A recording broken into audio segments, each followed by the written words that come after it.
High guys, welcome to my channel Aditi লাইফস্টাইলে তোমাদের অনেক অনেক শুভেচ্ছা।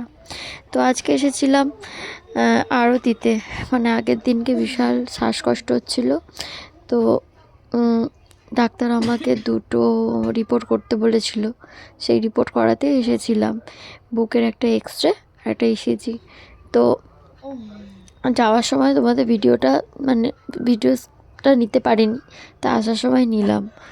দুজনে মিলে বেরিয়ে পড়েছিলাম সকাল সকাল হসপিটালের উদ্দেশ্যে ইকো ইসিজি করার জন্য। একটু শ্বাসকষ্ট হচ্ছিলো অক্সিজেন নেওয়ার জন্য, তো গেছিলাম। খুব কষ্ট হচ্ছিলো। আসার সময় মনে হচ্ছিলো মানে কি বলবো, আসার সময় একটু রিলিফ লাগছিলো, কিন্তু যাওয়ার সময় খুব কষ্ট হচ্ছিলো, তাই তখন ভিডিওটা নিতে পারিনি। দেখো, ফিরে গেছি। আজকে দোকানটা বন্ধও রেখেছি। পেয়ারা খেতে ইচ্ছা করছিলো, বড়মশাইকে বললাম পেয়ারা কিনে দিতে। তো বড়মশাই আমাকে পেয়ারা কিনে দিচ্ছিলো এদিকে। তো বাড়ি চলে এসেছি। এসে প্রত্যেকবারেই মানে কেন এটা আমার সাথে হচ্ছে আমি নিজে বুঝতে পারছি না। যে কোনো অনুষ্ঠান আসলেই মানে আমার খুব শরীর খারাপ হয়ে যায়। আগের দিনকে ডক্টরের কাছে চেক আপ করতে গিয়েছিলাম, প্রেশারটা খুব লো ছিল, মানে 40-এ প্রেশার ছিল। ইঞ্জেকশান নিয়ে এসেছি, জল খাচ্ছি, খাবার খাচ্ছি, তাও আমার প্রেশারটা কিছুতেই উঠছে না। কেন উঠছে না বুঝতে পারছি না। প্রেশার সেই নিচে নেমে যাচ্ছে। ডাক্তার বলেছে যদি জল মানে ঠিকঠাক করে মানে এরকমই প্রেশার থাকে তাহলে আবার স্যালাইন দিতে হবে। স্যালাইন দিয়েছে, আবার স্যালাইন দিতে হবে। আবার নতুন করে শুরু হয়েছে, আবার বমি শুরু হয়েছে। মানে আবার আগে যেরকম ছিলাম আবার ওরকম মানে ফিরে আসছি।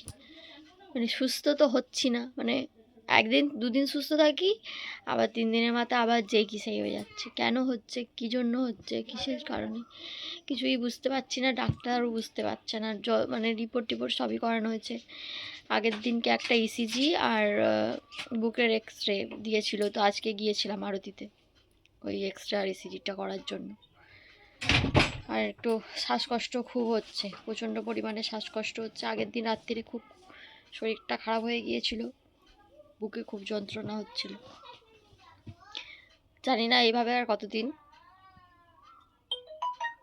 কষ্ট হচ্ছে, কি বলবো। তো যাই হোক, তোমরা খুব ভালোভাবে আনন্দ করো, এনজয় করো। পরের দিন শিবরাত্রি, সবাই সারা রাত মানে প্রত্যেকটা মেয়েই অপেক্ষা করে থাকে একটা বছর যে কবে শিবরাত্রিটা আসবে। সব মেয়েদের কাছে এটা একটা কি বলবো, খুব বড় একটা ব্যাপার। আমিও খুব ওই জিনিসটা খুব খুব আনন্দ করতাম, কিন্তু এই মুহূর্তে আর করা সম্ভব নয়। হ্যাঁ, পুজোতে থাকবো, সবই করবো, কিন্তু উপোস টুপোস করতে পারবো না। আর এই জিনিসগুলো আমাকে খেতে হবে। আমরা দেখাচ্ছি, দেখো, ওষুধের পর ওষুধ, ওষুধের পর ওষুধ। এই আগস্ট মাস থেকে চলছে এই ওষুধের পর্ব। 2025-এর আগস্ট শেষ আর হচ্ছে না। আমি আর পারছি না, ভাবলাম ভিডিওটা করি। সব কিছুই তো তোমাদের সাথে শেয়ার করি, এইটুখানিও শেয়ার করি। অ্যাকচুয়ালি তোমরা ছাড়া আমার না কাছের মানুষ বলতে খুব কম জনই আছে। তো আত্মীয় স্বজন তো বাদই দিলাম, ধরিই না। আর হাতে গোনা কয়েকটা বন্ধু বান্ধব আর এই বাড়ির ফ্যামিলি, এরা ছাড়া আমি কিছুই না। আর আর বলার মধ্যে আছো তোমরা, তোমাদের সাথে সব কিছুই শেয়ার করি, তাই ভাবলাম একটু শেয়ারই করি তোমাদের সাথে।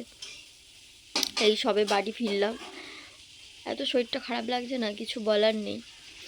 প্রচুর শরীর খারাপ, মানে আগের দিন থেকে এত ভুগছি, এত কষ্ট হচ্ছে, কবে যে ঠিক হব জানি না। তো ভগবানের কাছে প্রার্থনা করো যাতে আমি একটু ভালো থাকি, ভালো সুস্থ হয়ে যাই। একটা ছোট্ট বাচ্চা মেয়ে আছে, নিজের জন্য ভাবি না। সত্যি কথা বলতে, আমি যদি নিজের কথা ভাবতাম, আমি মানে না, আমি চলে যেতে পারলে আমার কোনো ব্যাপার নয়, আমার আর ভালো লাগছে না। কিন্তু মানে এই যন্ত্রণাটা আর আমি নিতে পারছি না। এত যন্ত্রণা, এত কষ্ট, সব কিছু আমার জীবনের সব কিছু আমি ত্যাগে দিয়ে দিয়েছি। আমার নাচ, আমার ভালোবাসার জায়গা যেটা, মানে এখন শুধু ঘর, দোকান আর ডাক্তার, এভাবেই চলছে। সব কিছু বিসর্জন দিয়ে দিয়েছি।